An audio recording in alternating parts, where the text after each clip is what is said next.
खबर शामिल कयूं था कराची मां। मोहम्मद सलीम मेमून की रिपोर्ट मूजिब मलीर के पॉपुलर प्लाज़ा में सीनियर कानूनदान वकील असदुल्ला मेमून की राशगाह ते सिंध मेमून इत्तेहाद कराची डिवीजन के ऑर्गेनाइजिंग कमेटी जो इजलास ऑर्गेनाइजर जमीर हुसैन मेमून की सदारत में थी गुजरियो। इजलास में organiser Ayad Ali Memon, doctor Hasan Raza Memon, engineer Mohammad Hanif Memon, Zaheer Ahmad Memon, advocate Asadullah Memon जानी मेमून शिरकत कई।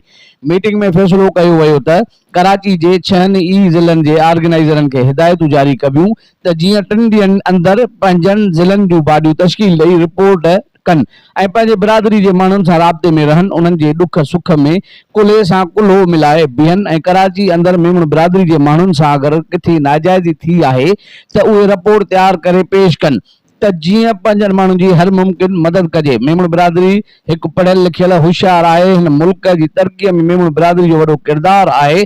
उन सिलसिले में कराची डिवीजन जा ऑर्गेनाइजर चीफ ऑर्गेनाइजर जमीर मेमून की अगवानी में ज़िलन जो दौरो पिण कंदा। इजलास के आखिर में मेज़बान एडवोकेट असदुल्ला मेमून पारां शानदार डिनर जो एहतमाम कयो वियो।